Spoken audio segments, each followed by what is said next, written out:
Conducting wire रहा होगा और ये बैटरी है जिसके बीच का पोटेंशियल डिफरेंस टर्मिनल का V है। तो इसके बीच में इलेक्ट्रिक फील्ड जो क्रिएट हुआ है वो इलेक्ट्रिक फील्ड का डायरेक्शन A रहेगा। ठीक है स्टूडेंट, तो यहाँ पे क्या हम लोग और यहाँ इसके अंदर यूनिफॉर्म इलेक्ट्रिक फील्ड, इस कंडक्टर के अंदर यूनिफॉर्म इलेक्ट्रिक फील्ड मानिए तो E equal to V by L लिख सकते हैं because V equal to E into L. अब इसको इंटीग्रेट करके D V equal to minus E dot D L करने का रिक्वायरमेंट नहीं है, आपको इतना ही मिलेगा E equal to V by L या V equal to E into L. तो एक पॉइंट लिखिए, फर्स्ट एक पॉइंट बनाइएगा, when by some means of a constant potential difference, when by some means मतलब कोई बैटरी अगर अप्लाई करते हैं कांस्टेंट EMF का, when by some means a constant potential difference is applied across the conductor, then the electron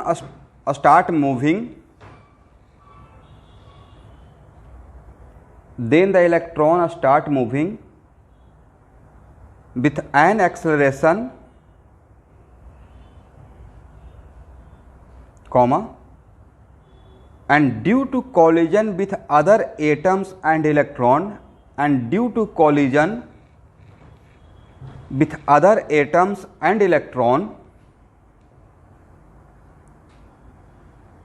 its average velocity becomes nearly constant.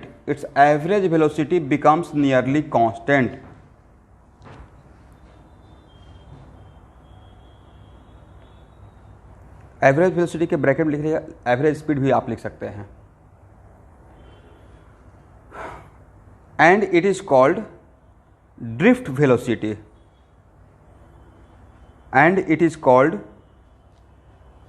Velocity,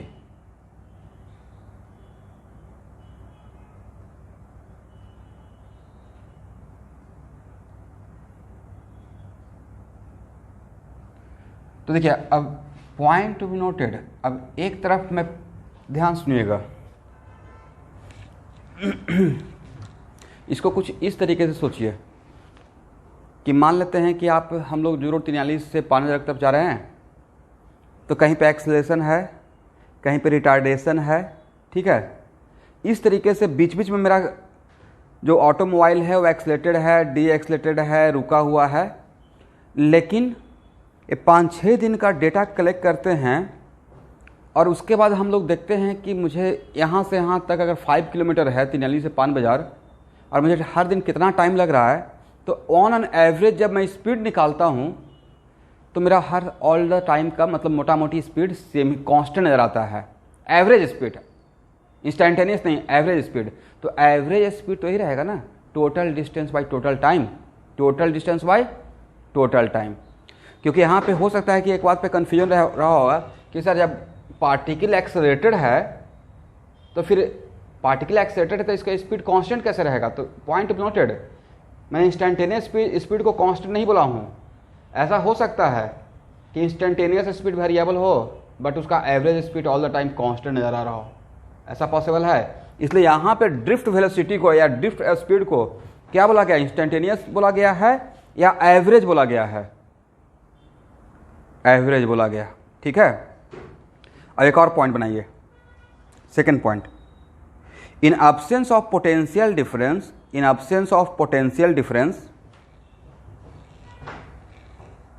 across a conductor,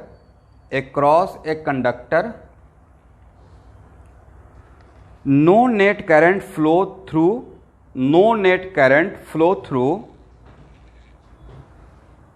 a cross section, comma, when a potential difference is applied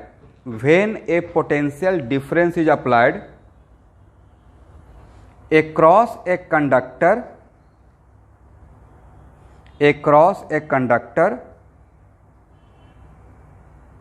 the charge carrier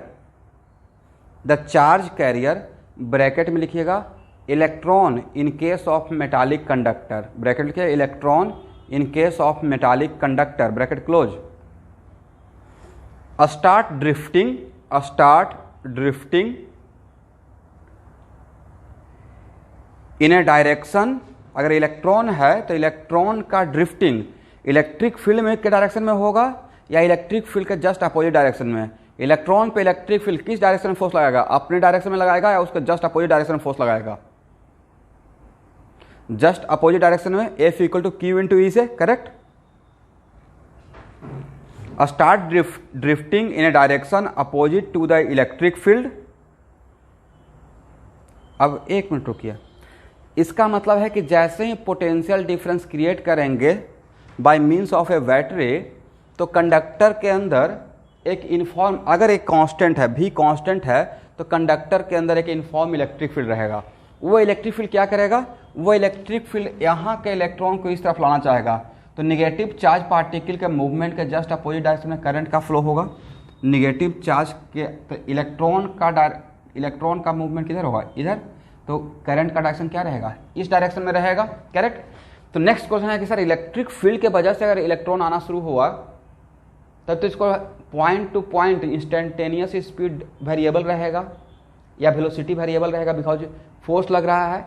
तो I agree कि force लग रहा है तो instantaneous velocity variable रहेगा, but actual में होता क्या है कि इलेक्ट्रॉन पे जब ये फोर्स, ध्यान से समझिएगा, इलेक्ट्रॉन पे जब इलेक्ट्रिक फील्ड फोर्स लगा रहा है तो इसका स्पीड हो रहा है, बट इसके बीच में, इसके रास्ते में एटम और दूसरा इलेक्ट्रॉन आ गया, तो ड्यू टू कॉलिजन इसका जो ड्रिफ्टिंग हो रहा है उसका ओवरऑल एवरेज स्पीड मोटा मोटी कांस्टेंट रहता है।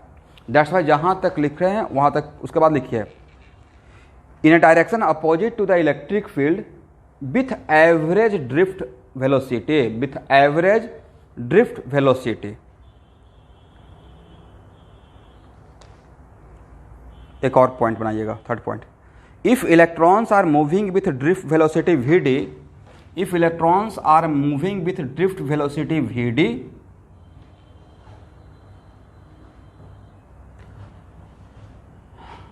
and A is the cross sectional area of conductor, and A is the cross sectional area of conductor,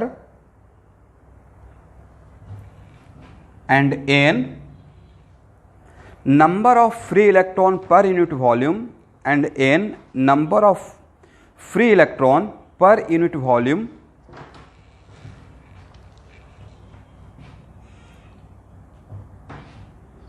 हाँ लिखिए, A is the cross sectional area and N is the number of free electron per unit volume.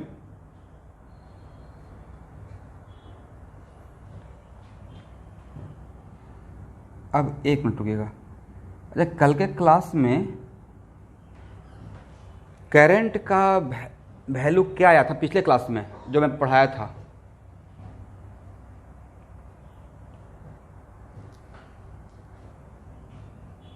N A Q भी रहा होगा, नहीं देखिए तो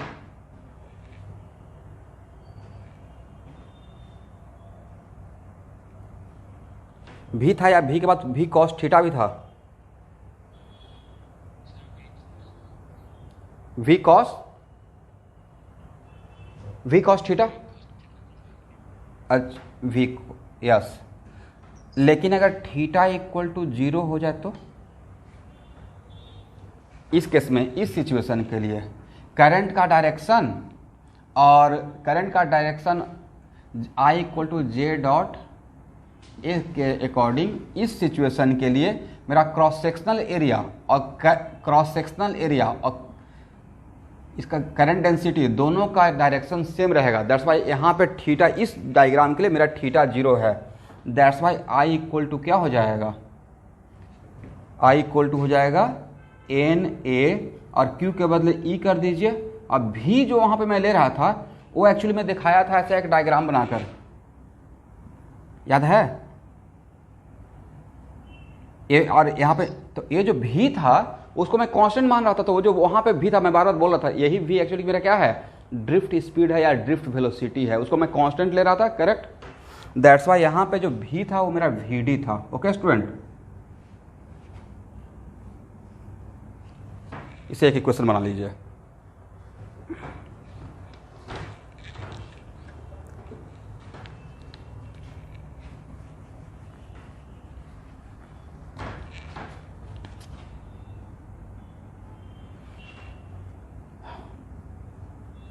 अब एक और पॉइंट बनाइए, if lambda is average displacement of electron, if lambda is average displacement of electron along the wire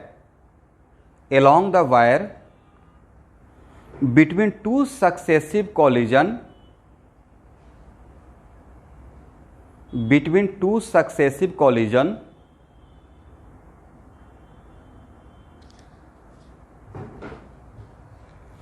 which is also known as, comma देने का, which is also known as mean free path, which is also known as mean free path, mean free path।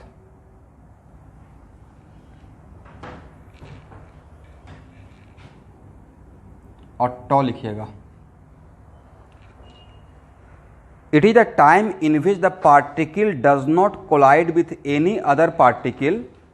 It is the time in which particle does not collide with any other particle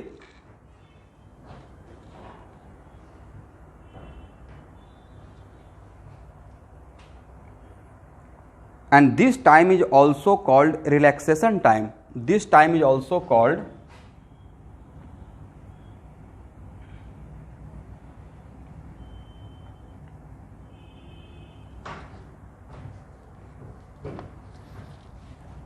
तो अब यहाँ देखिएगा, मान लेते हैं कि particle यहाँ से यहाँ गया और इसके बीच में कोई कोलिजन नहीं हुआ है और एक्सेलरेशन तो रहेगा ई बाई एम। देखिए तो मैंने सही लिखा, force by mass magnitude wise. तो क्या इस लैम्डा के लिए हम लोग ये लिख सकते हैं lambda equal to U T plus half A T square. और मान लेते हैं कि जैसे ही यहाँ पे हम लोग पोटेंशियल डिफरेंस क्रिएट किए तो फ्री इलेक्ट्रॉन को मानिए क्या स्टार्टिंग फ्रॉम रेस्ट, तो क्या यहाँ पे हम लोग ये लिख सकते हैं हाफ ए टी स्क्वायर, और टी के बदले टाइम ले रहे हैं जिसके बीच में कोलिजन नहीं हुआ है, तो हाफ ए टी स्क्वायर हो गया। लेकिन अब यहाँ पे अगर आपको ड्रिफ्ट वेलोसिटी, ड्रिफ्ट स्पीड, तो ड्रिफ्ट स्पीड क्या रहेगा, ड्रिफ्ट स्पीड के लिए total distance between total time लेंगे। तो टोटल डिस्टेंस अगर मान लेते हैं लैम्डा कवर हुआ है और टाइम ए है, तो एवरेज स्पीड तो लैम्डा बाई टॉ लिखना चाहिए, करेक्ट। और लैम्डा कितना आया है, half A toe square, tau और टॉ आपस में कैंसिल, तो हाफ और ए का वैल्यू कितना है ई बाई एम। यहां तक लिख लीजिएगा, ए मेरा है ड्रिफ्ट स्पीड या ड्रिफ्ट वेलोसिटी, और वहां देखिए इलेक्ट्रिक फील्ड का वैल्यू क्या है,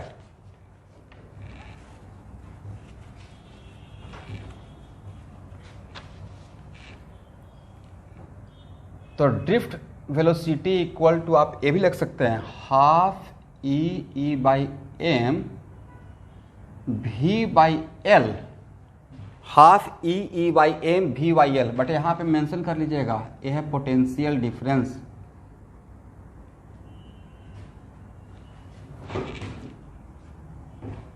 ये क्या है पोटेंशियल डिफरेंस।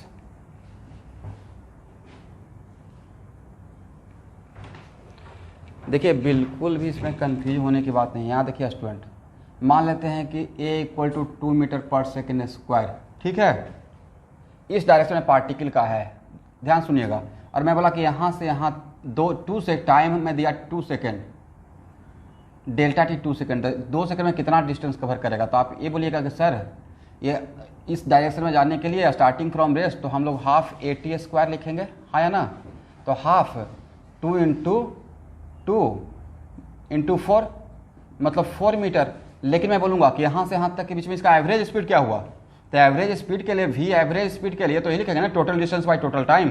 तो टोटल डिस्टेंस 4/2 लिखेंगे, तो अब समझ में आ गया कि एवरेज स्पीड क्या है और इंस्टेंटेनियस स्पीड क्या है। एवरेज का मतलब होता है कि एवरेज वेलोसिटी में क्या बोलते थे, delta R by delta T. Instantaneous क्या बोलते थे, D R by D T, correct. तो उसी चीज को मैं यहाँ पे ले रहा हूँ। ये जो हम लोग यहाँ से यहाँ के बीच में टोटल डिस्टेंस कवर किया लैम्डा, बट इस टोटल डिस्टेंस में अगर टाइम डेल्टा लगा है तो एवरेज स्पीड क्या रहेगा, तो एवरेज स्पीड के लिए total distance by total time करेंगे, तो लैम्डा बाई टॉ, इसी को नाम दिया गया है ड्रिफ्ट स्पीड या ड्रिफ्ट वेलोसिटी।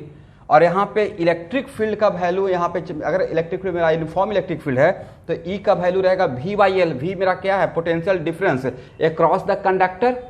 तो ये रहा आपका drift speed equal to half E by M V by L. यहाँ तक है, इसको इक्वेशन सेकंड मान लीजिए।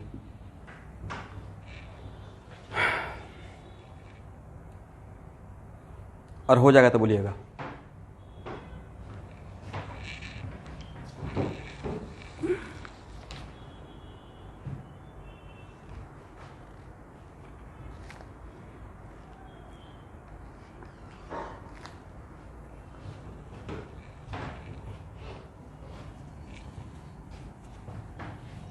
हाँ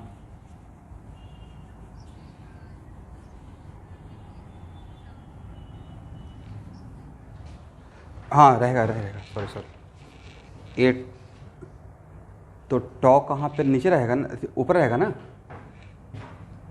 हाँ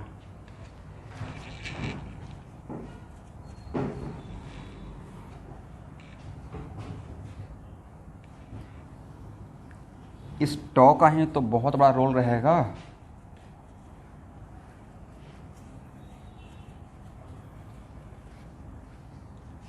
चलिए इस टॉप पे थोड़ा सा 1 मिनट बात कर लेते हैं।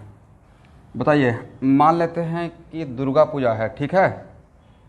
अभी के टाइम पे आप रोड पे निकलते हैं तो कोई रेसिस्टेंस है मूवमेंट में, भीड़ बहुत कम है, नहीं। लेकिन अगर दुर्गा पूजा के टाइम पे नहीं लगता है कि एकदम बिल्कुल जब पीक पॉइंट पे दुर्गा पूजा है तो आपको 10 कदम भी अगर उसमें भी अगर बेलटोला साइड चले गए हैं तो 10 कदम या कह सकते हैं कि 100 मीटर जाने में भी अच्छा खासा टाइम लग जाएगा। पंडाल में अगर दुर्गा माता का अगर दर्शन करने जा रहे हैं तो नहीं, क्यों इतना टाइम लग गया, जबकि यहाँ पे 100 मीटर में आपको कम टाइम लग रहा है। तो सर अवरोध ज़्यादा है, रेसिस्टेंस ज़्यादा है, हाँ या ना। इसका मतलब ये हुआ कि ये दो पार्टिकल के बीच में कोलिजन का जो टाइम है, जब तक कोलाइड नहीं हो रहा है, it depends on, it differ from material to material. वैसा मटेरियल जिसमें इलेक्ट्रॉन का बहुत ज़्यादा फ्री मूवमेंट पॉसिबल है, जो गुड कंडक्टर है उसमें, और वैसा मटेरियल जो बहुत ज़्यादा गुड कंडक्टर ऑफ इलेक्ट्रिसिटी नहीं है। तो जो गुड कंडक्टर ऑफ इलेक्ट्रिसिटी नहीं है, इसका मतलब क्या, इसका मतलब है कि उसमें कोलिजन का टाइम कम रहेगा, और जो कोलिजन का टाइम कम रहेगा और जो गुड कंडक्टर रहेगा उसमें कोलिजन का टाइम, जो गुड कंडक्टर नहीं है उसमें कोलिजन ज़्यादा होगा, मतलब दो कोलिजन के बीच में टाइम कम रहेगा। जो गुड कंडक्टर है उसमें कोलिजन का चांस कम रहेगा, उसमें अवरोध रेसिस्टेंस कम रहेगा फ्री इलेक्ट्रॉन का मूवमेंट का, तो उसमें कोलिजन का टाइम हो सकता है कि कम हो, ज़्यादा हो, कोलिजन थोड़ा ज़्यादा देर पे हो रहा हो। दैट्स वाई ये जो रिलैक्सेशन टाइम है कोलिजन बिटवीन दो इलेक्ट्रॉन का, यहाँ से अगर फ्री इलेक्ट्रॉन स्टार्ट करता है, किसी के साथ जाकर फर्दर कोलाइड करता है, तो बिफोर कोलिजन ये मटेरियल टू मटेरियल डिफर करता है, इसका कोई फिक्स वैल्यू नहीं है। ओके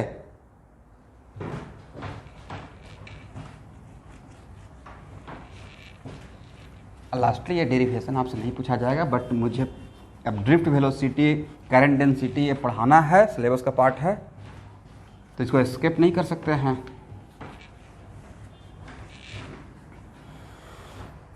चलिए, तो आई का वैल्यू क्या हो जाएगा स्टूडेंट। अब अगर थीटा को 0 मान के चलते हैं तो आई के लिए अभी क्या लिखे थे, आई के लिए लिखे थे N A E V D ना। अब वी डी का वैल्यू पुट कर दीजिए, तो एन ए ई, अब वी डी का value half E tau V by L by M. ठीक, देखिए तो ठीक है।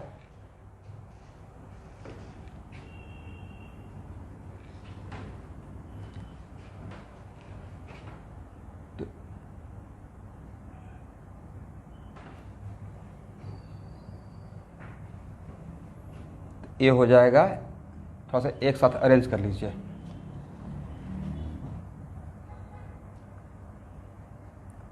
एन ए ई स्क्वायर हो गया ना, यहाँ भी था यहाँ भी हो गया, E square tau by 2m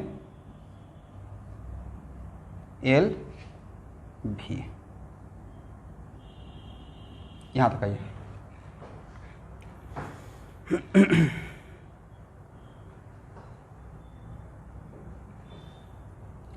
अब नेक्स्ट क्वेश्चन यहाँ देखिए,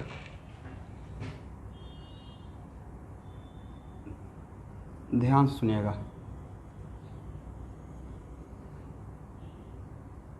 temperature increases, point to be noted, temperature अगर इंक्रीज करेगा then what about tau, temperature increase करेगा, अगर टेम्परेचर यहाँ पे टेम्परेचर इंक्रीज करेगा तो इलेक्ट्रॉन का मूवमेंट ज़्यादा होगा, इलेक्ट्रॉन का मूवमेंट ज़्यादा होगा तो उसमें कॉलिजन का चांस कम रहेगा या ज़्यादा हो जाएगा?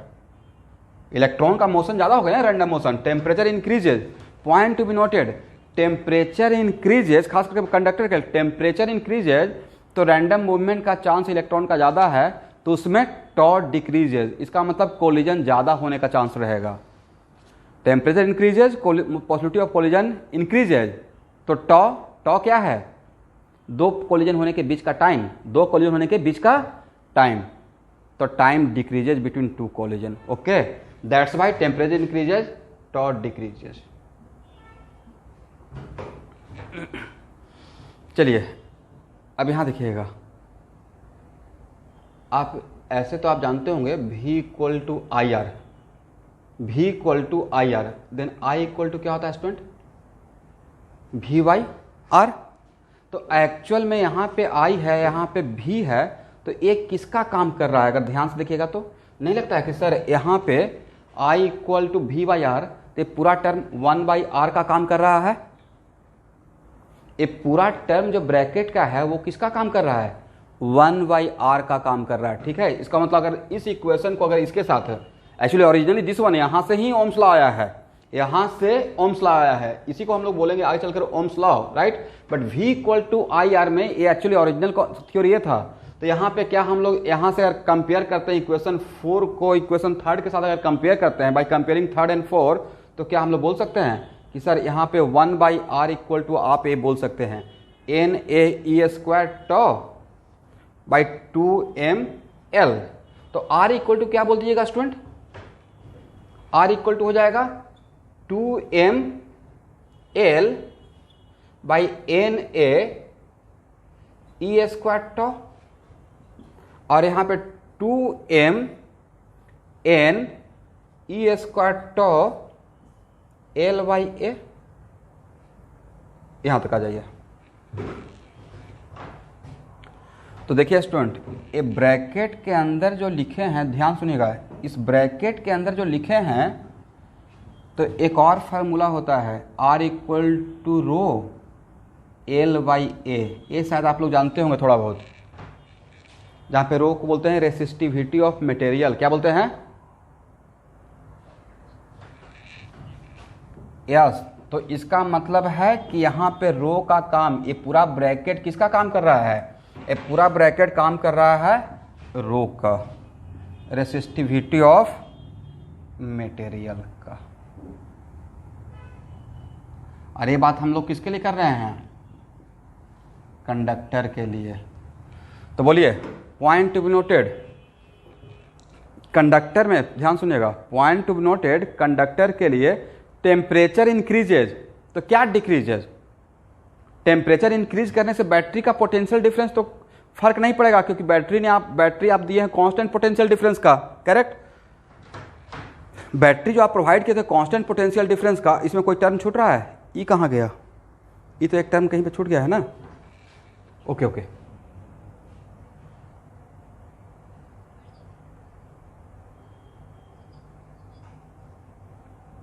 ओके। तो यहाँ हाँ, लेकिन इसमें एक और ई तो आ गया था, एन ए ई भी डी, और ई के बदले यहाँ पे वी डी में कहीं पे कुछ छूट गया क्या? हाफ ई के बदले तो मैंने, ये तो नहीं होगा। ओके, तब तो यहाँ भी नहीं होना चाहिए। ओके ओके ठीक है, चलिए यहाँ देखिए। तो एक्चुअल में जब हम लोग टेम्परेचर इंक्रीज करेंगे तो टेम्परेचर इंक्रीज करने से आपका क्या वैल्यू डिक्रीज कर रहा है? टेम्परेचर इंक्रीज करने से कोलिजन का चांस ज़्यादा होता है। इसका मतलब जल्दी जल्दी कोलिजन होगा। और अगर फास्टली कोलिजन होगा तो नहीं लगता ये collision between the two collision के बीच का टाइम डिक्रीज करेगा, रिलैक्सेशन टाइम। रिलैक्सेशन टाइम क्या था? जब दो इलेक्ट्रॉन जब कोलाइड बिफोर कोलिजन जो टाइम ले रहा है, मतलब जब इलेक्ट्रॉन मूव कर रहा है और जब तक कोई कोलिजन नहीं हुआ, उसको हम लोग बोलते, उस टाइम इंटरवल को बोलते थे relaxation time, tau. But temperature increase कर देंगे तो टेम्परेचर इंक्रीज करेंगे तो पिछले क्लास में बताए थे 3/2 kT इलेक्ट्रॉन के लिए, याद है? 3/2 kT kinetic energy equal to, तो टेम्परेचर इंक्रीज करेंगे तो ऑब्वियसली इलेक्ट्रॉन का इस काइनेटिक इंक्रीज करेगा, तो काइनेटिक एनर्जी इंक्रीज करेगा तो पाथ जो मीन फ्री पाथ है उसको जल्दी कवर करेगा, तो कोलिजन होने का चांस ज़्यादा हो जाएगा। इसका मतलब टेम्परेचर इंक्रीजेज, यहाँ देखिए टेम्परेचर इंक्रीजेज, टॉ डिक्रीजेज, तो रेसिस्टिविटी ऑफ मटेरियल इंक्रीजेज। और रेसिस्टिविटी ऑफ मटेरियल इंक्रीजेज मतलब रेसिस्टेंस इंक्रीजेज कह सकते हैं।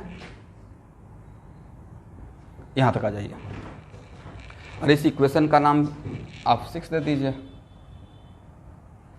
तो नेक्स्ट क्वेश्चन कि सर हम लोग को तो सिर्फ इस फार्मूला से ही काम चल जाएगा, तो ऑब्वियसली आपका काम इस फार्मूला से चल जाएगा, लेकिन समटाइम्स इस टाइप का क्वेश्चन आ सकता है कि रेसिस्टेंस पे, ध्यान से सुनिएगा, रेसिस्टेंस पे एल क्या था पता है ना? एल है मेरा लेंथ ऑफ कंडक्टर, ए क्या है?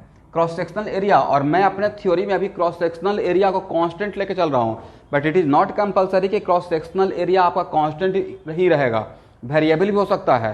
और जितना बात यहाँ पे मैं बोल रहा हूँ वो सारा बात हीट का चैप्टर में, हीट ट्रांसफर में भी रेसिस्टेंस होता है, तो वो सारा बात वहाँ भी अप्लाई हो जाएगा, करेक्ट? तो एक्चुअल में समटाइम्स आपसे ये पूछा जा सकता है कि रेसिस्टेंस पे एन का क्या फ़र्क पड़ेगा, और आप रेसिस्टेंस, आप एन का, एन है number of charge particle per unit volume, मतलब number of free electron per unit volume. तो जिसमें फ्री इलेक्ट्रॉन ज़्यादा रहेगा तो ऑब्वियसली जिसमें फ्री इलेक्ट्रॉन ज़्यादा रहेगा, ध्यान से देखिए यहाँ पे, तो आपको अगर इस एक्सप्रेशन का नॉलेज ही नहीं है तो आप इसके एन के साथ इसको रेसिस्टिविटी को कोरिलेट नहीं कर पाएंगे, और जब तक एन के साथ नहीं कोरिलेट पाए, इस टाइप ऑफ भी ऑब्जेक्टिव आया हुआ है। तो कहने का सेंस है कि हम लोग को जो बॉक्स में कर रहा हूँ उस फार्मूला को सिर्फ आप याद रखिएगा, डेरिवेशन को छोड़ भी देते हैं, फार्मूला याद रखिए। डेरिवेशन में खुद के सेटिस्फैक्शन के लिए और आपको समझाने के लिए देखिए कहाँ कहाँ से क्या चीज़ आया है, लिख लीजिए।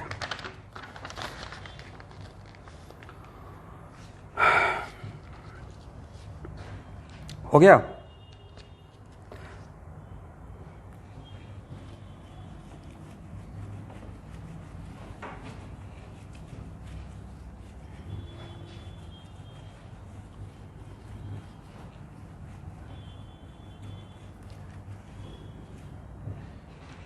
अब यहाँ लिखिएगा 1/ρ, सिग्मा इक्वल टू होता है 1/ρ। ये है रेसिस्टिविटी ऑफ मटेरियल और इसे बोलते हैं conductivity of material. 1/ρ is called reciprocal of resistivity, ऐसे लिख लीजिएगा, लिखिए एक line, reciprocal of resistivity, reciprocal of resistivity is called conductivity.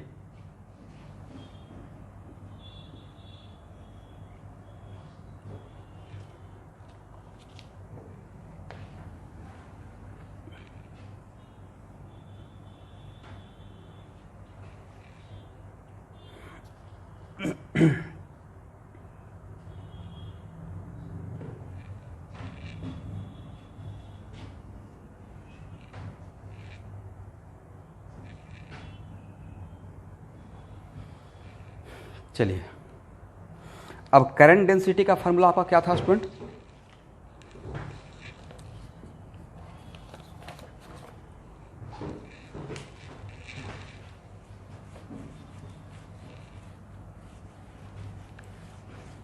Current density का बोली तो एन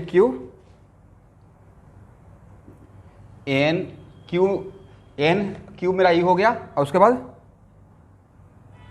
वी डी,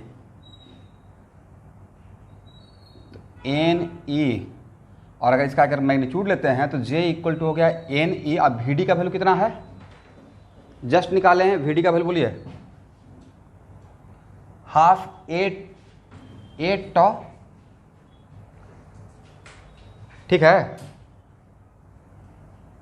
और एन ई हाफ, ए का value E by M tau, और यहाँ देखिए N E by 2 E by M, और यहाँ पे टॉ वी बाई एल। अभी मेरा क्या है, पोटेंशियल डिफरेंस, या ई के टर्म में भी रख सकते हैं,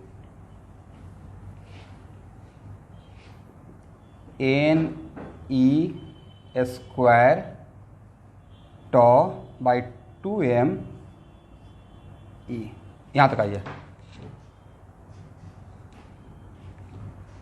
तो अगर वेक्टोरियल फॉर्म में लिखते हैं, देखिए स्टूडेंट, अगर वेक्टोरियल फॉर्म में लिखिएगा तो राइट हैंड साइड में वेक्टर नाम का क्वांटिटी तो सिर्फ इलेक्ट्रिक फील्ड ही है।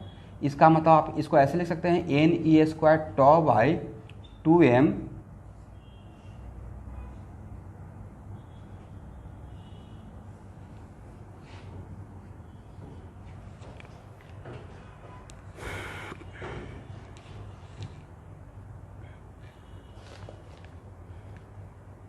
और देखिए तो ये जो वैल्यू है वो क्या 1 बाई रो के बराबर है, जो मैंने रो वहाँ पे लिखा है, जो मैं इक्वेशन है ना।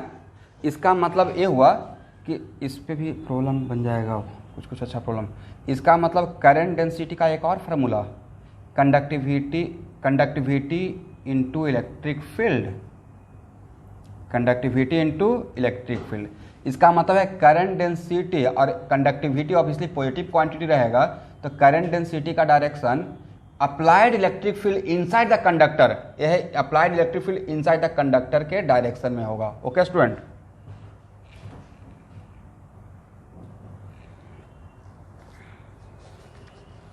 हाँ हाँ बोलिए।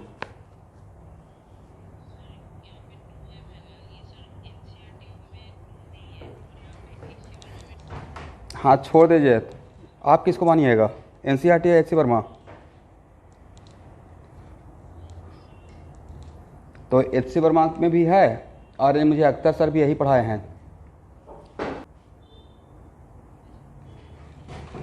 नहीं मत, एक्चुअली ये जानते हैं, ये बहुत, आपको मैं कुछ बोलूँ, ये बहुत फेमस क्वेश्चन है। हर साल जब डेरिवेशन करता हूँ तो एक क्वेश्चन डैम से आता ही आता है। इस बात से खुशी होता है कि आप लोग कम से कम एनसीईआरटी भी फॉलो कर रहे हैं।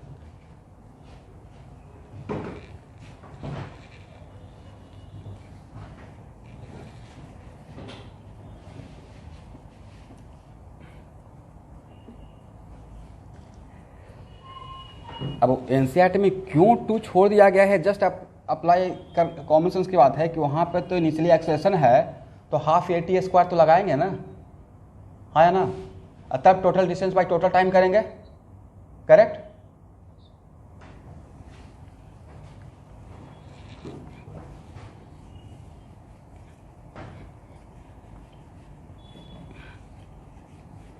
इसलिए मुझे लगता है कि नीचे 2 रहना चाहिए।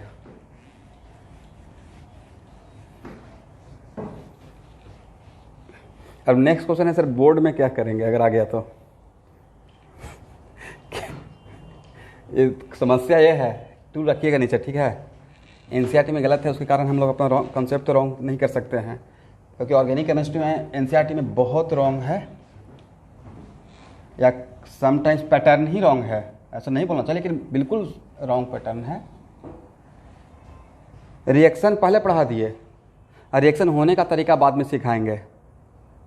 रिएक्शन देखिए क्या सीक्वेंस रहना चाहिए, कोई रिएक्शन अगर मुझे पढ़ाना है तो पहले रिएक्शन पढ़ा दें, और तब उसका मैकेनिज्म कि देखिए ऐसे हो रहा है, या पहले कैसे होना चाहिए वो सिखाएं, उसके बाद रिएक्शन करें। किसमें आप ज़्यादा कंफर्टेबल फील करेंगे?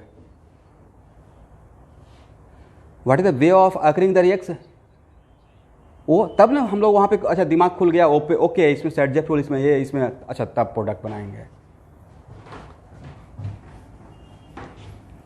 अब उसका प्रूफ भी दे दे, कहाँ पे मिलेगा?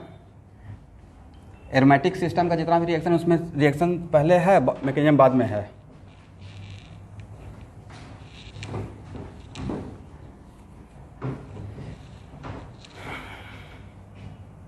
हो गया ना?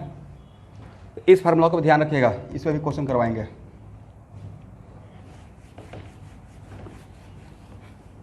एक करंट का थोड़ा सा बोरिंग पार्ट है, बट क्या कीजिएगा।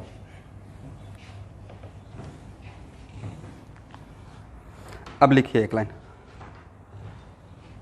सिग्मा डिपेंड्स ऑन, जिसके लिए मैं सिग्मा इंडिकेट किया हूं वो नहीं लेता है पूरा कंप्लीट मटेरियल का प्रॉपर्टी रहेगा। Sigma depends only on the material of conductor and also depends on its temperature. बोले टेम्परेचर क्यों बोले? क्योंकि टेम्परेचर का टॉ के साथ, रिलैक्सेशन टाइम के साथ रिलेशन रहेगा। कैसा रिलेशन रहेगा? याद रखिएगा, इस पर ऑब्जेक्टिव आएगा, बहुत इनसाइड का ऑब्जेक्टिव रहेगा। तो टेम्परेचर का रिलैक्सेशन टाइम के साथ डायरेक्टली रहेगा या इन्वर्सली? टेम्परेचर ज़्यादा तो रिलैक्सेशन टाइम कम रहेगा। ओके, लिखिए, sigma depends on material of the conductor and its temperature.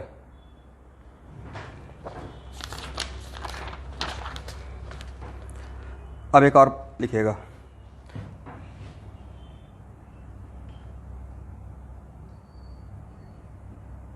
Rho L Y ए। ध्यान सुनिएगा, आर का क्या यूनिट बोला गया है? ये आर को इससे दिखाते हैं और यूनिट क्या है? ओम। ठीक है, तो 1/r is called, 1/r is called, R है रेसिस्टेंस, तो 1 रेसिप्रोकल ऑफ रेसिस्टेंस को क्या बोलिएगा? Very good, conductance. तो कंडक्टेंस का यूनिट क्या रहेगा? और कंडक्टेंस को किसी चीज़ से अगर इंडिकेट करते हैं तो कंडक्टेंस को हम लिखेंगे ओम या ओम इनवर्स। ओम इनवर्स, और इसको इलेक्ट्रोकेमिस्ट्री में भी पढ़ना है। और ओम इनवर्स को ऐसे भी लिखा मिलेगा, इसको क्या पढ़िएगा? मैं तो ऐसे पढ़ लेता हूँ, माहो। इसी को बोलते हैं एस। आप लोग जो इलेक्ट्रोकेमिस्ट्री पढ़ लिए होंगे वो बता सकते हैं। ठीक है, अब देखिए, इफ एल, लिखिए, if L and A having unit value, if L and A having unit value, unit value का मतलब है कि अगर ऐसा ही सिस्टम में अगर इसका 1 मीटर ले रहे हैं, इसका 1 मीटर स्क्वायर, तो नहीं लेता कि R इक्वल टू रो हो जाएगा। If L and A having unit value, then numerically rho का वैल्यू और R का वैल्यू डिफरेंट रहेगा। न्यूमेरिकली, यूनिट नहीं, न्यूमेरिकली तो सेम रहेगा। Then R equal to rho, और A था क्या? इसका नाम था रेसिस्टिविटी। क्या था? कंडक्टिविटी या रेसिस्टिविटी। तो इस रेसिस्टिविटी को हम लोग ये भी बोलते हैं यूनिट रेसिस्टेंस। क्या बोलते हैं? सॉरी, स्पेसिफिक नहीं, यूनिट नहीं, स्पेसिफिक रेसिस्टेंस।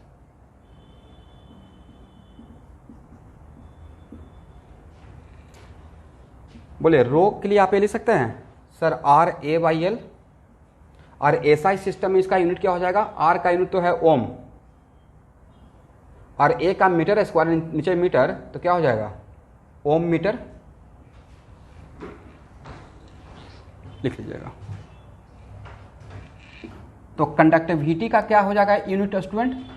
तो कंडक्टिविटी के लिए 1/ρ होता है, तो 1/ओम मीटर, और 1/ओम का मतलब ohm inverse, ohm inverse metre inverse. और ओम इनवर्स के लिए आप जो भी लिख सकते हैं शॉर्टकट में, इसको ओम इनवर्स को एस से भी इंडिकेट करते हैं। यहां तक आइए,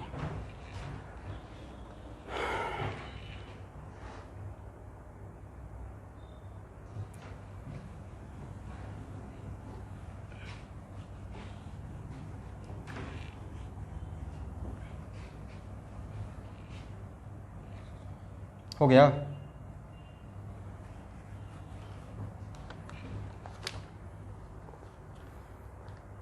अब लिखिए temperature dependence of resistivity, temperature dependence of resistivity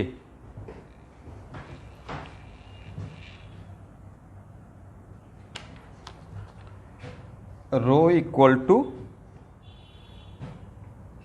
row naught 1 plus alpha T minus T not.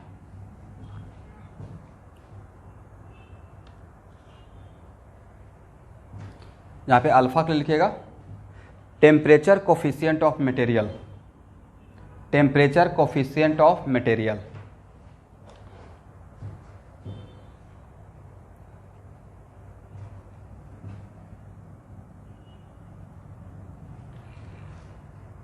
चलिए यहाँ देखिए पॉइंट टू बी नोटेड। अब एक काम कीजिए, दोनों तरफ L बाई एस से, दोनों तरफ L बाई एस से मल्टीप्लाई करते हैं। तो अगर L बाई ए से मल्टीप्लाई कीजिएगा, रो नॉट है टी नॉट पे, रो नॉट है टी नॉट पे, तो L बाई ए से अगर मल्टीप्लाई करते हैं तो इसको रो नॉट L बाई ए लिखेंगे, 1 plus alpha delta T T minus T not, और ए रो नॉट L बाई ए को हम लोग आर नॉट बोल देंगे, और ए रहेगा आर। तो ये टेम्परेचर के साथ रेसिस्टेंस का अगर अल्फा दिया हुआ है, और अगर ऐसा क्वेश्चन रहेगा तो अल्फा दिया रहेगा।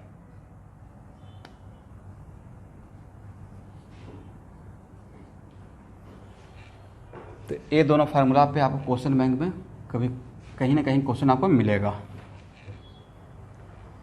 बोलिए टेम्परेचर, एक मिनट, टेम्परेचर इंक्रीज करने से, टेम्परेचर इंक्रीज करने से रेसिस्टेंस कम होता है या रेसिस्टेंस ज़्यादा होता है कंडक्टर का? आपके सामने एक्सप्रेशन था इक्वेशन 6।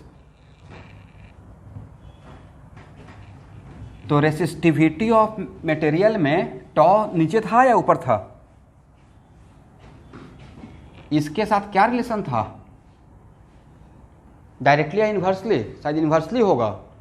तो टेम्परेचर इंक्रीज करेंगे तो टॉ डिक्रीज करेगा, तो रेसिस्टिविटी इंक्रीज करेगा तो रेसिस्टेंस भी तो इंक्रीज करेगा, राइट? और क्यों इंक्रीज करेगा वो इस इक्वेशन से भी तो पता चल रहा है। कंडक्टर के लिए यहां देखिए अल्फा का वैल्यू पॉजिटिव होता है कंडक्टर के लिए, तो अगर डेल्टा टी का वैल्यू ज्यादा तो रो का वैल्यू कम रहेगा या ज्यादा हो जाएगा? ज्यादा हो जाएगा। और रो का वैल्यू ज्यादा तो आर का वैल्यू भी तो ज्यादा इस इक्वेशन से। दैट्स वाई कंडक्टर के लिए टेम्परेचर इंक्रीजेज रेसिस्टेंस इंक्रीजेज, लिख लीजिएगा। और ये भी लिखिएगा for conductor value of alpha is positive, for conductor value of alpha is positive.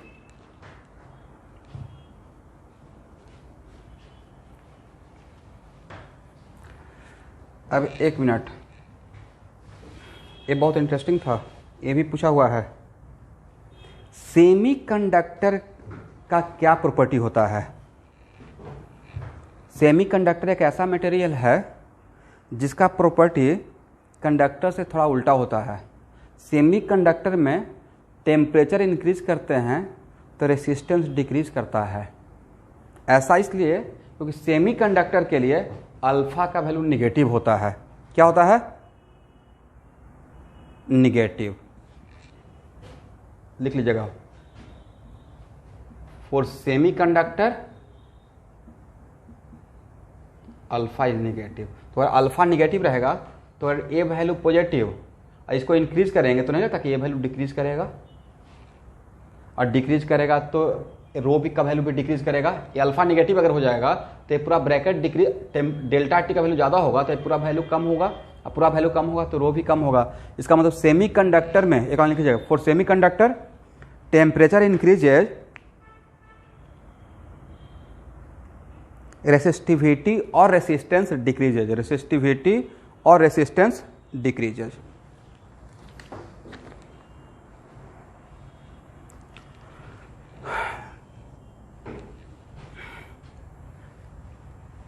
अब एक मिनट,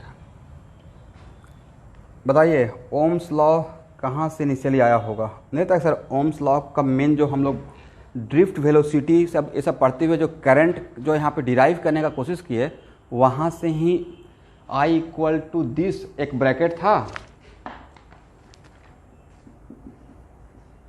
और एक पोटेंशियल डिफरेंस था, और इस ब्रैकेट में जो था उसको मैं 1/r बोला था, तो V इक्वल टू IR। इसका मतलब यही तो ओम्स लॉ है। इसका मतलब ये ओम्स लॉ का ओरिजिन यहाँ पे ही था। This form V equal to IR, दो पॉइंट के बीच में अगर रेसिस्टेंस है, यहाँ पे कोई एक रेसिस्टेंस है, राइट, और यहाँ इस पॉइंट के बीच में अगर A है B है, इस पॉइंट के बीच में अगर पोटेंशियल डिफरेंस VA और VB, ये हायर पोटेंशियल है, ये लोअर पोटेंशियल है, और यहाँ से करंट का फ्लो हो रहा है, तो VA minus VB equal to जो हम लोग IR लिखते हैं, ये एक्चुअली यहाँ से ही डिराइव हुआ है। तो नेक्स्ट क्वेश्चन की सर यहाँ तो रेसिस्टेंस ऐसे दिखाते हैं, ये दिखाने का तरीका है, लगता है कि रेसिस्टेंस एक दिखाने का तरीका होता है, बट जो भी आप जैसे हीटर में जो कॉइल लगा रहता है तो उसको ऐसे घुमा के लगता है, बट एक्चुअली हीटर में जो कॉइल है वो भी तो एक वायर ही तो है, एक वायर है। तो एक्चुअली वायर में के अंदर जो रेसिस्टेंस रहता है, जो वायर के अंदर जो हम लोग ये ड्रिफ्ट स्पीड, जो कोलिजन, ये रेसिस्टेंस देखे, उसी को ऐसे इंडिकेट करने का एक तरीका होता है। ओके स्टूडेंट,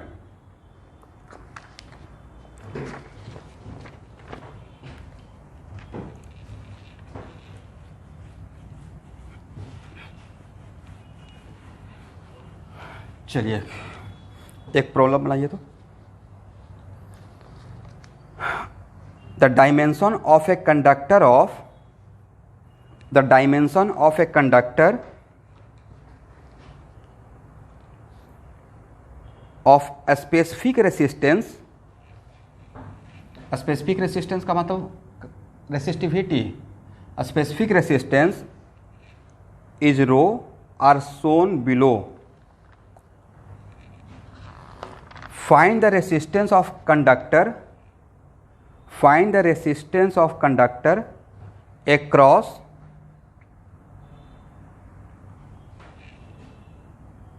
AB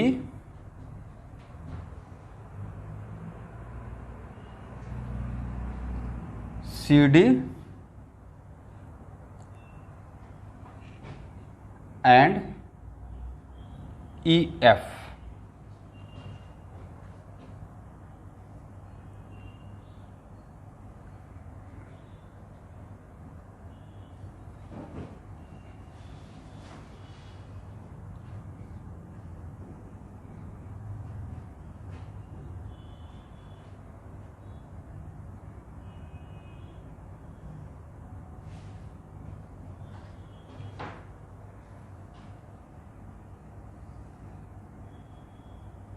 यहाँ से यहाँ तक का वैल्यू A है,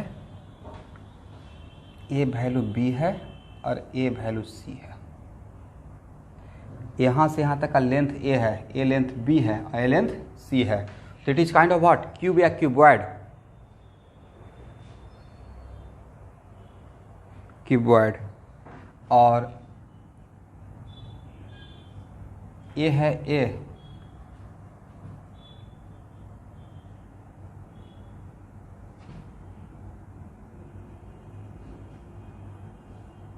ये है B। तो पहले आपको बोला गया है कि इन दोनों पॉइंट के बीच का रेसिस्टेंस बताइए, फिर ये है E और ये है F, इसके क्रॉस रेसिस्टेंस बताना है। और एक कौन सा बचा, 6 फेस होगा, एक 2 फेस, इन दोनों फेस अपोजिट फेस के बीच का रेसिस्टेंस पूछ लिए, फिर इस फेस का, और एक आगे और एक पीछे का फेस। आप लोग इमेजिन कर पाएंगे, एक ए रहेगा और एक ए रहेगा, इसको सी नाम दीजिए, इसको डी नाम दीजिए। तो मुझे ए बी का मतलब अपर face and lower face, E F का मतलब लेफ्ट फेस राइट फेस, और सी डी का मतलब आगे का फेस, और जिधर से हम लोग देख रहे हैं आगे का face, front and back face. Okay, then find the resistance.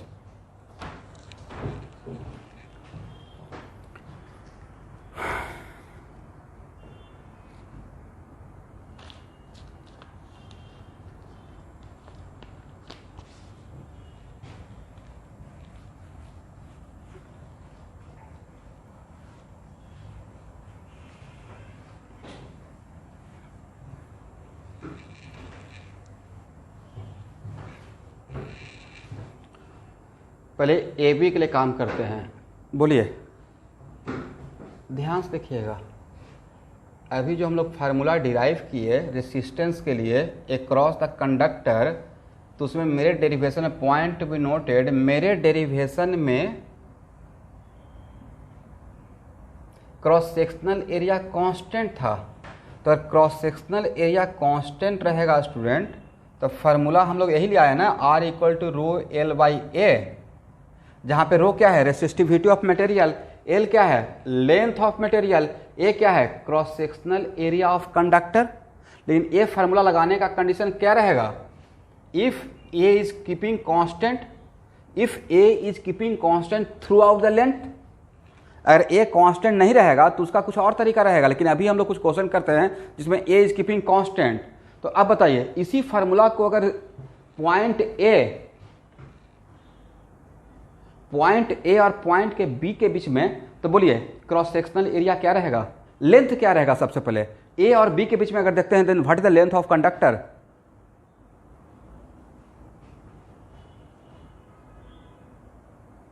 नहीं रहता, लेंथ ऑफ कंडक्टर सी यहां पर रहेगा, लेंथ ऑफ कंडक्टर यहां पे क्या रहेगा। अगर पॉइंट ए और पॉइंट बी के बीच में अगर रेसिस्टेंस निकालना है तो what is the length of conductor C, और क्रॉस सेक्शनल एरिया यही रहेगा ना, cross sectional area point A और पॉइंट बी के बीच के लिए, तो क्रॉस सेक्शनल एरिया क्या रहेगा ए बी।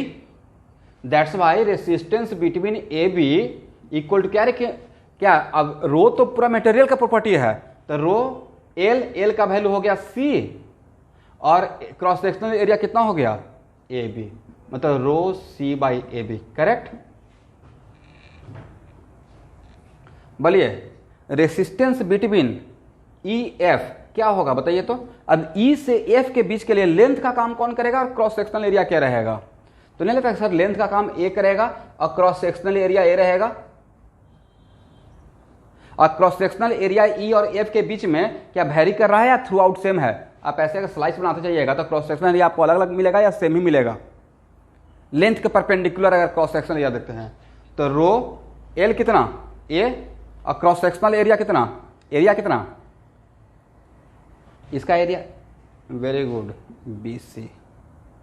और रेसिस्टेंस अक्रॉस सी डी, तो सी और डी के बीच में लेंथ का काम कौन करेगा स्टूडेंट। मुझे लगता है लेंथ का काम बी करेगा।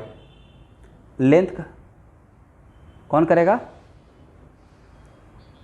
बी, तो रो बी और एरिया ये ना, करेक्ट। तो एरिया क्या हो जाएगा ऐसे। तो क्यूबॉइड, अगर क्यूबॉइड शेप का कंडक्टर रहेगा तो क्यूबॉइड में 6 फेस हुआ, तो हर अपोजिट फेस के बीच में अगर रेसिस्टेंस निकालते हैं तो सेम रेसिस्टेंस मिल रहा है या अलग अलग रेसिस्टेंस मिल रहा है, अलग अलग। अब उसी में R A B, R E F, R C D का ऑर्डर पूछ लिया जाएगा सब अकॉर्डिंग टू माई डायग्राम। मेरे डायग्राम मान लेते हैं कि अगर आपसे ये बोल दिया जाएगा कि A greater than B greater than C, या इसका एक न्यूमेरिकल वैल्यू, सपोज कि न्यूमेरिकल वैल्यू ही दे दिया जाता, तो न्यूमेरिकल अगर वैल्यू दे दिया जाएगा तो क्या इसमें आप नहीं बता सकते हैं किस में रेसिस्टेंस सबसे, किसके क्रॉस रेसिस्टेंस सबसे ज़्यादा रहेगा। पहला बात यार, एक क्वेश्चन नहीं रहेगा ना, इतना आसान क्वेश्चन रहेगा। क्वेश्चन रहेगा कि मेरे पास एक क्यूबॉइड है, इस टाइप का क्यूबॉइड है, अब मुझे एक क्यूबॉइड कंडक्टर का है, और इस क्यूबॉइड के 2 फेस के बीच में एक बैटरी कनेक्ट करना है। दैट्स वाई करंट का फ्लो ज़्यादा हो, तो करंट का फ्लो ज़्यादा होने के लिए एट कांस्टेंट पोटेंशियल डिफरेंस आप रेसिस्टेंस ज़्यादा करना चाहेंगे या रेसिस्टेंस कम करना चाहेंगे, कम करना चाहेंगे। तो ऐसा क्वेश्चन को अरेंज करके दिया जाएगा। ओके। दूसरा इसमें क्वेश्चन रहेगा हीटिंग इफेक्ट ऑफ करंट का, कि heating effect due to current, तो फार्मूला आगे चल के पढ़ाएंगे। Heating effect of due to current के आई स्क्वायर आर टी होता है, आई स्क्वायर आर टी। तो उस केस में फिर आपसे पूछा जाएगा कि किसके अक्रॉस हम लोग ऐड करें, दैट्स वाई हीट कम से कम या ज़्यादा से ज़्यादा क्रिएट हो। करेक्ट। चलिए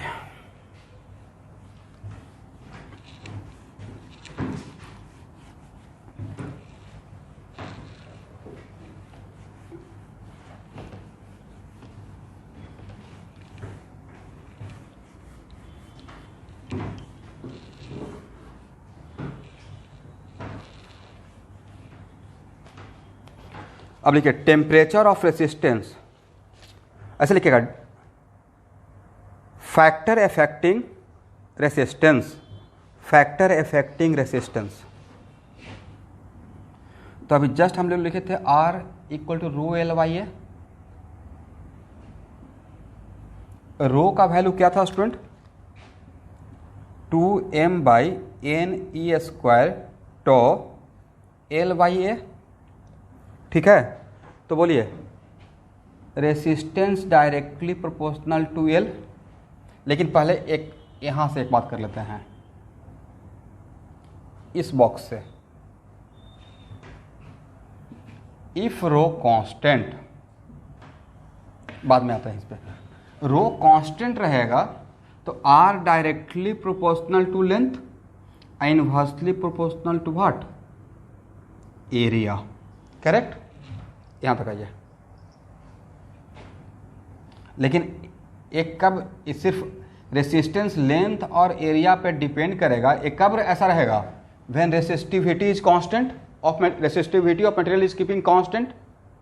बट अगर कांस्टेंट नहीं रहेगा तो क्या सिर्फ एल और ए पर डिपेंड करेगा या इस पर भी डिपेंड करना शुरू करेगा? यस। अब समटाइम्स ऐसा भी रहेगा कि अगर मेरा कंडक्टर सिलेंड्रिकल टाइप का है, अगर मेरा कंडक्टर सिलेंड्रिकल टाइप का है जस्ट लाइक दिस, तो रेडियस ऑफ क्रॉस सेक्शन के साथ इस रेसिस्टेंस का क्या रिलेशन रहेगा? तो नहीं लगता कि सर इस ए के अंदर छुपा रहेगा पाई आर स्क्वायर, हाँ या ना? तो क्या बोल सकते हैं? आर इनवर्सली प्रोपोर्शनल टू, लेकिन ये कब बोलेंगे? आर स्क्वायर किस केस के लिए? If conductor is kind of cylindrical conductor.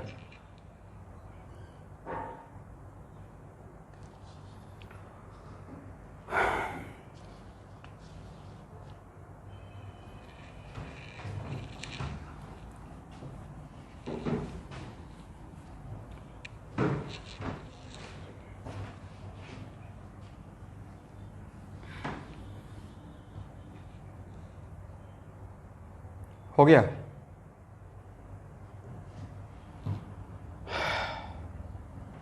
ठीक है।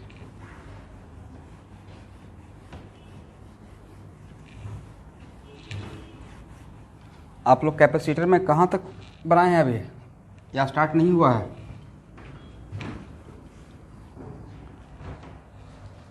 थोड़ा बहुत?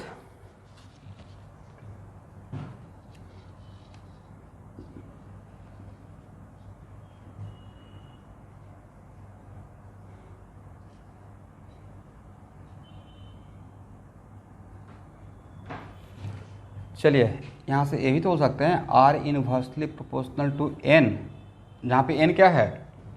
Number of charge carrier per unit volume, number of charge carrier per unit volume.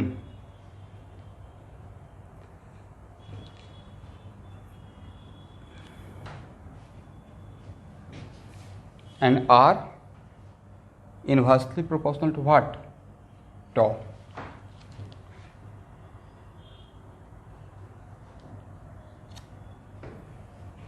तो what about R about temperature, क्या बोल सकते हैं?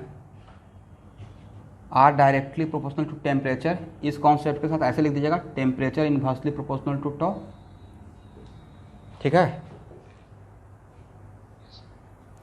इन सबको भी लिख लीजिए, कहीं ना कहीं आपको रिक्वायरमेंट हो जाएगा।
चलिए स्टूडेंट, मेरा एक क्वेश्चन है कि कंडक्टर का मास इज कीपिंग कांस्टेंट, या बोल सकते हैं कंडक्टर का volume is keeping constant. Conductor के वॉल्यूम को कांस्टेंट रखना है, और जब कंडक्टर का लेंथ L1 था और इसका यह सिलेंड्रिकल टाइप का कंडक्टर है और इसका क्रॉस सेक्शनल एरिया का रेडियस R1 था, और तब इसका रेसिस्टेंस अगर R1 है, और अगर कंडक्टर का लेंथ L2 कर दिए ऐसे स्ट्रेच करके बाय स्ट्रेचिंग, और तब इसका अगर रेसिस्टेंस R2 हो गया, तो R1/R2 का वैल्यू क्या होगा, फाइंड आउट कीजिए।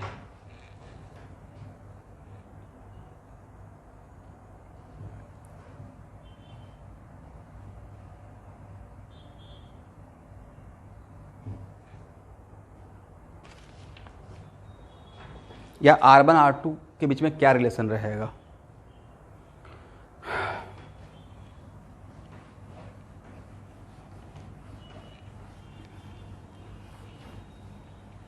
और ये जो कंडक्टर है वही उसी कंडक्टर को स्ट्रेच कर दिए हैं।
देखिए तो स्टूडेंट ऐसे लिख सकते हैं,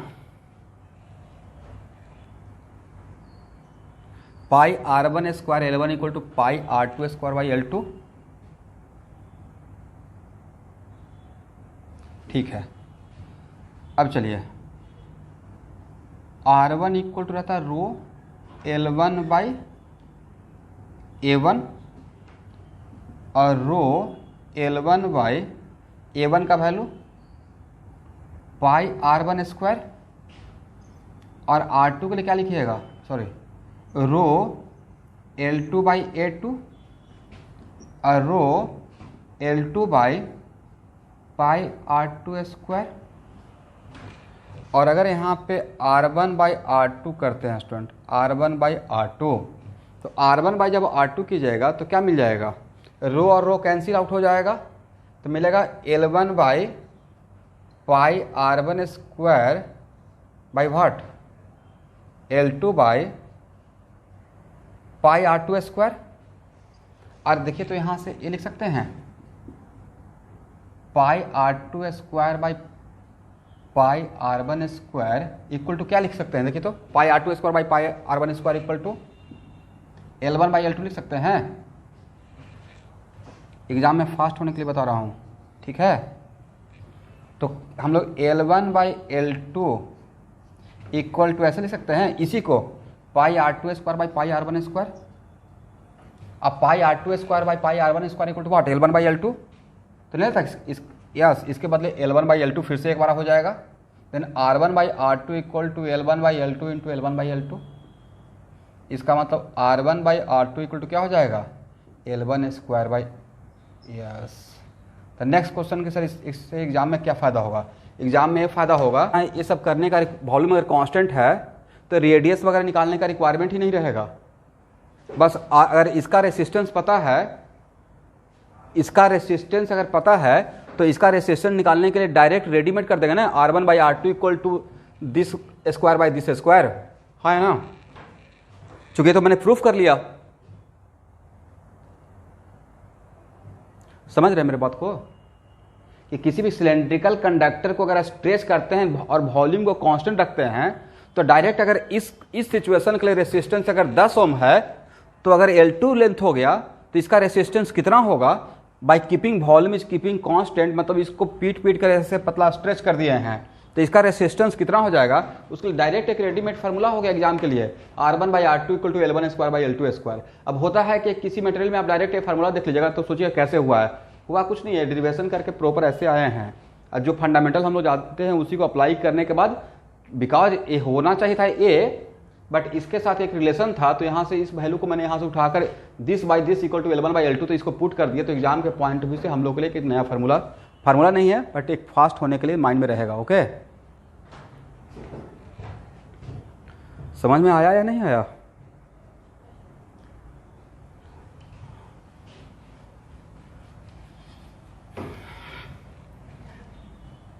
आप तो ये तो नहीं सोच रहे हैं सर किरचॉफ्स लॉ कब आएगा?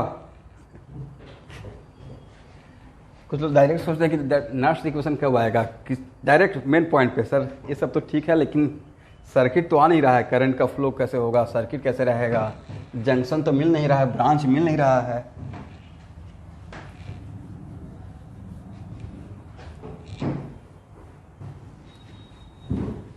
चलिए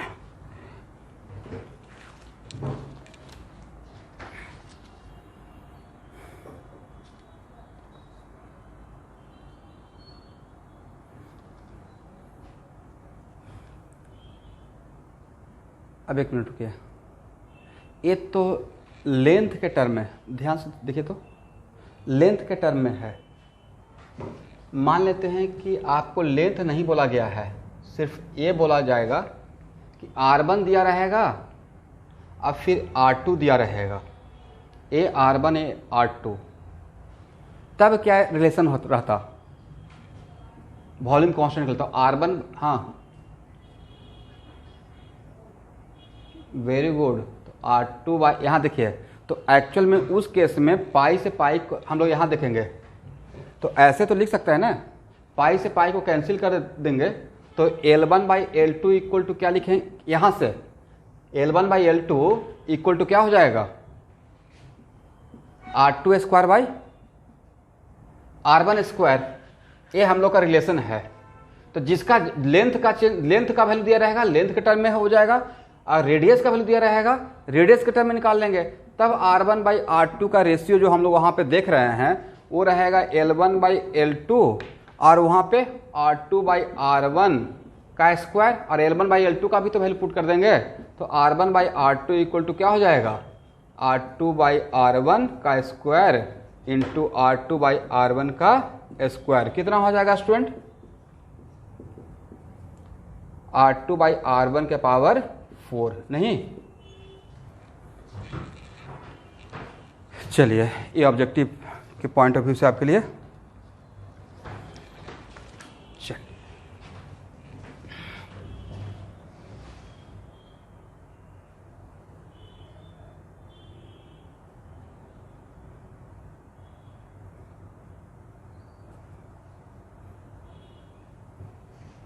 हो जाएगा तो बोलिएगा।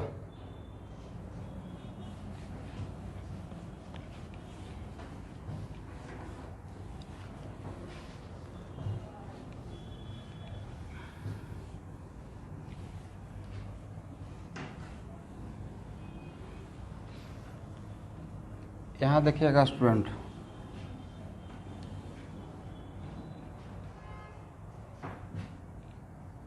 अब थोड़ा सा मैथ पढ़ते हैं, ठीक है।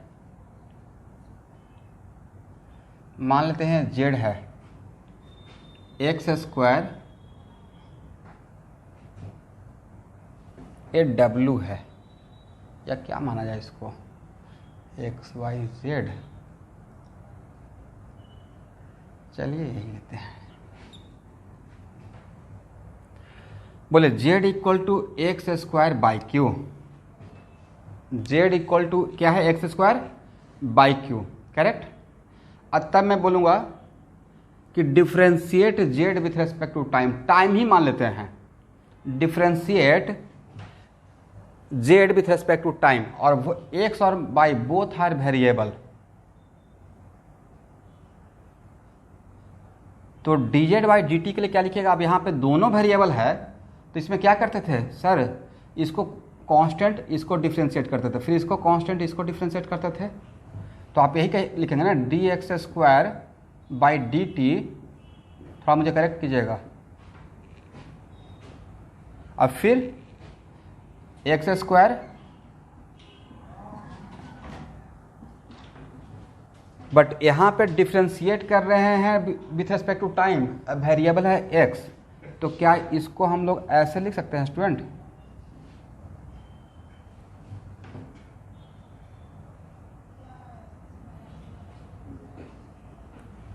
इतना तो डिफ्रेंशिएशन आप लोग जानते ही होंगे, और नहीं जानते हैं तो जानना चाहिए, कहीं ना कहीं में पढ़ाया होगा। D Y Q by D T, तो इसको कैसे लिख सकते हैं? D Y by D T. चलिए, इसका कितना डिफ्रेंशिएशन, थोड़ा सा कोऑपरेट कर दीजिए, ठीक है?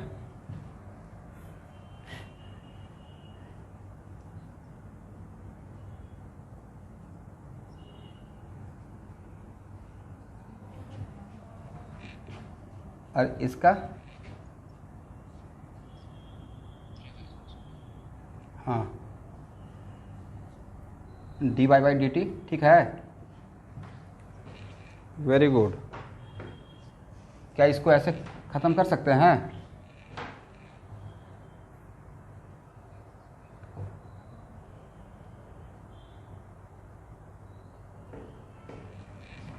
एक्स पर ही रहेगा, ऐसे कर सकते हैं स्टूडेंट?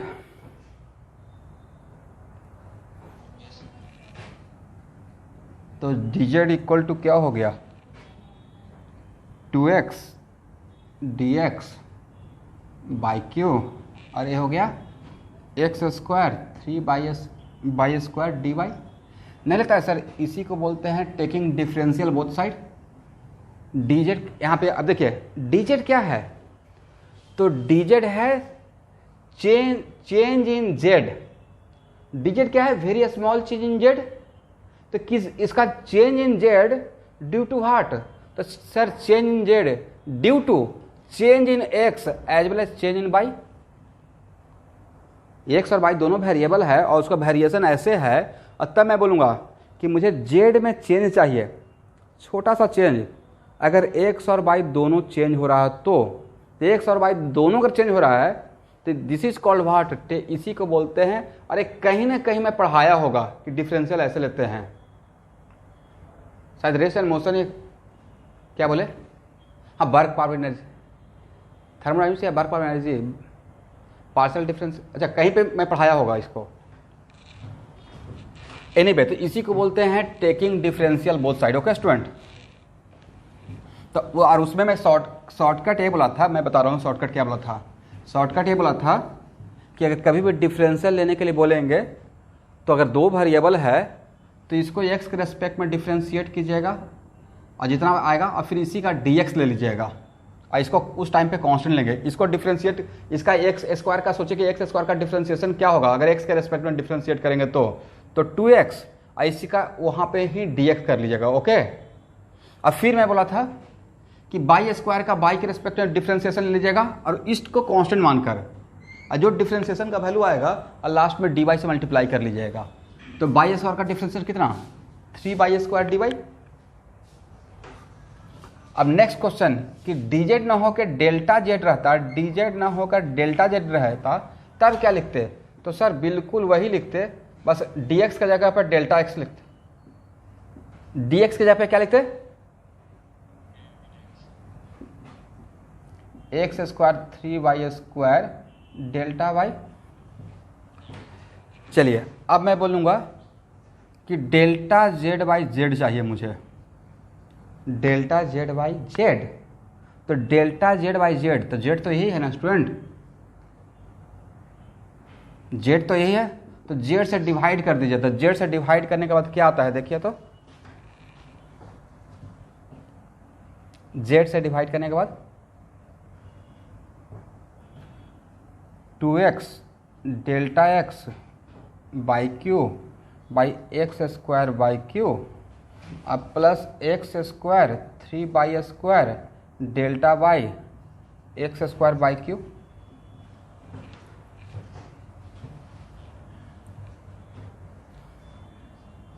देखिए क्या आया, जो भी कैंसिल होता है उसको कैंसिल करने के बाद बोलिएगा।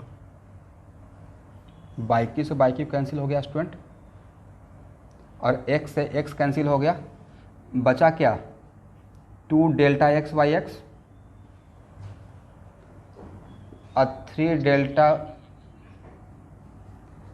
अब डैम श्योर सर ये तो एरर इन मेजरमेंट में आर के सर पढ़ाए थे, आपको पढ़ाए थे आप लोग को आर के सर एरर इन मेजरमेंट, या उसके बाद आए थे आप लोग? जो भी प्रेजेंट थे किसी को याद आ रहा है कि ऐसा कुछ एरर इन मेजरमेंट में मिलता है?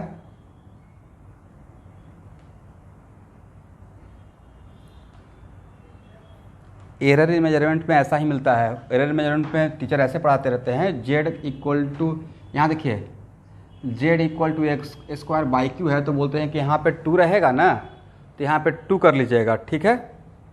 यहाँ पे 2 रहेगा तो यहाँ एक्स स्क्वायर, यहाँ पे 2 है तो यहाँ पे 2 कर लेंगे और डेल्टा एक्स बाई एक्स लिख लीजिएगा, और यहाँ पे 3 है तो यहाँ पे 3 कर लीजिएगा और डेल्टा वाई बाई वाई कर लीजिएगा। ऐसे समझा देते हैं, और ऐसे समझाना भी चाहिए। तो नेक्स्ट क्वेश्चन, सर यहाँ पे -3 रहेगा, तो मेरा आंसर रहेगा फिर यहाँ पे -3 कर लेते। क्या कर लेते? -3। लेकिन नहीं लगता कि सर इसका ओरिजिन शायद ए था, ओरिजिनल, करेक्ट। तो नेक्स्ट क्वेश्चन कि सर इतना कुछ बोलने का सेंस क्या है? इतना कुछ बोलने का बहुत छोटा सा सेंस है कि मुझे अगर निकालना रहता percentage change in Z, percentage change in Z due to change of X and Y, due to change, मैंने एक एक्सप्रेशन दिया, मैं बोला कि एक्स में 1 मीटर का चेंज हुआ, वाई में 2 मीटर का चेंज हुआ, तो परसेंटेज चेंज इन जेड क्या हुआ? तो परसेंटेज चेंज इन जेड के लिए हम लोग यही लिखेंगे ना sir, delta Z by Z into 100, हाँ या ना? परसेंटेज चेंज इन जेड के लिए क्या लिखेगा? Delta Z by Z into 100। तो डेल्टा जेड बाई जेड तो हम लोग निकाल के रेडीमेड है, इसमें अगर 100 से मल्टीप्लाई करेंगे तो हम लोग क्या मिल जाएगा?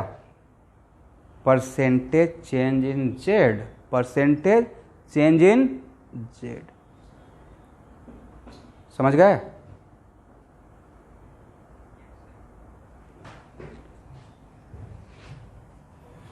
और आपको डेल्टा एक्स और डेल्टा वाई दिया रहेगा, और यहाँ पे एक्स और वाई कौन सा लीजिएगा? फाइनल का या इनिशियल वैल्यू? इनिशियल का, क्योंकि इनिशियल के रेस्पेक्ट में ही तो चेंज पूछ रहे हैं कि कितना % का चेंज हुआ। तो नेक्स्ट क्वेश्चन कि सर इतना राम कहानी जो हुआ उसका मीनिंग क्या था? मीनिंग कुछ नहीं था, मीनिंग ये था आर रो एल बाई ए। क्या है स्टूडेंट? आर रो ए। और अगर ऐसा क्वेश्चन आ जाएगा कि लेंथ में अगर हम लोग इतना का चेंज किए तो इसमें कितना % का चेंज हो जाएगा, इसका मतलब है कि सपोज कीजिए क्रॉस सेक्शनल एरिया के टर्म में पहला पॉइंट, तो क्या इसको हम लोग ऐसे, किसी का आवाज़ इको हो रहा है, 2 मिनट के लिए देख लीजिए, तो क्या इसको हम लोग ऐसे भी लिख सकते हैं L1 अगर ए लेंथ और क्रॉस सेक्शनल एरिया दोनों अगर वैरी कर रहा है तो A⁻1 लिख सकते हैं ना, A⁻। और तब अगर लेंथ और क्रॉस सेक्शनल एरिया अगर दोनों चेंज हो रहा है तो dr by delta r by r equal to, अगर लिखना रहेगा स्टूडेंट तो क्या लिखिएगा? Delta r by r equal to, तो डेल्टा r बाई r अगर के लिए रहेगा तो क्या हम लोग ये लिख सकते हैं? Delta l by L minus delta a by A, हाँ या ना? अभी जो इतना मैथमेटिक्स सीखा है उसके पॉइंट ऑफ व्यू से?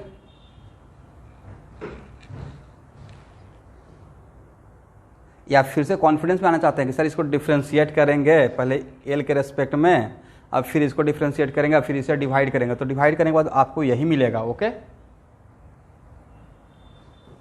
पहला situation.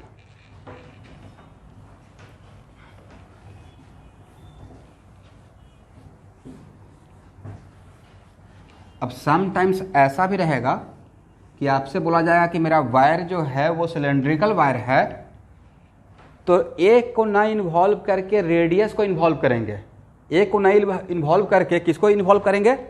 If wire is cylindrical wire, तो समटाइम्स ऐसा भी रहेगा क्वेश्चन कि लेंथ में इतना परसेंट का, लेंथ में 10% का इंक्रीज किए, 10% का चेंज किए, और रेडियस में 20% का डिक्रीज किए, समथिंग लाइक दिस, ऐसे कुछ क्वेश्चन बना रहेगा। तो हम लोग ऐसे भी तो लिख सकते हैं, रो एल बाई, अगर सिलेंड्रिकल बार रहेगा तो rho L by pi R square, और रो और पाई तो कांस्टेंट हो गया स्टूडेंट, तो यहाँ पे इसको ऐसे आप लिख सकते हैं। और तब डेल्टा आर बाई आर लिखिएगा तो क्या होगा बताइए? तो मुझे लगता है डेल्टा आर बाई आर लिखेंगे, जहाँ पे लेंथ और रेडियस अगर दोनों वेरी करेगा। अब देखिए ये बहुत जनरलाइज बात हो गया, समटाइम्स लेंथ वेरी है और एरिया कांस्टेंट है, अगर एक क्रॉस सेक्शनल एरिया कांस्टेंट रहेगा तो उससे ये जनरलाइज बात हो गया, क्रॉस सेक्शनल एरिया कांस्टेंट रहेगा तो जो कांस्टेंट क्वांटिटी का चेंज तो जीरो हो जाएगा, तो टर्म जीरो हो जाएगा, करेक्ट? इसलिए हम लोग जनरलाइज बात लेकर चल रहे हैं। तो इसके लिए डेल्टा आर बाई आर क्या हम लोग ऐसे लिख सकते हैं, डेल्टा एल बाई एल और -2 डेल्टा आर बाई आर।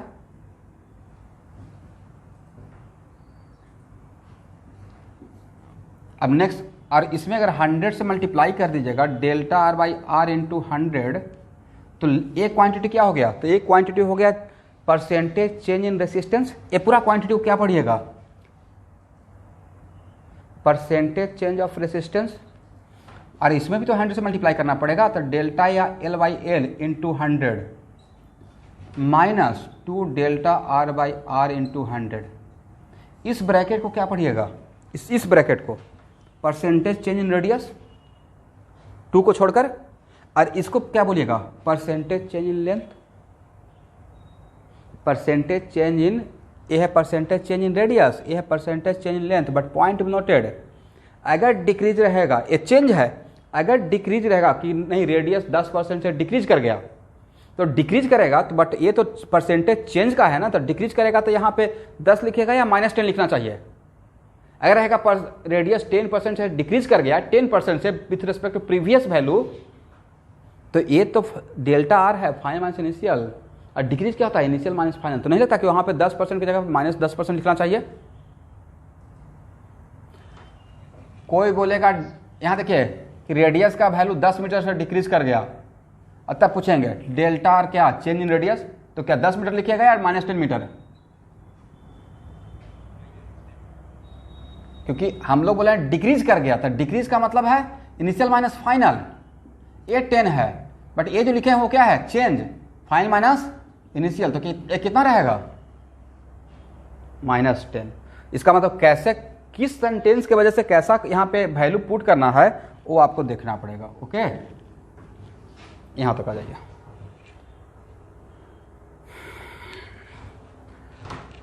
अब चलिए इसी पे हम लोग नेक्स्ट क्लास में क्वेश्चन करेंगे। ओके,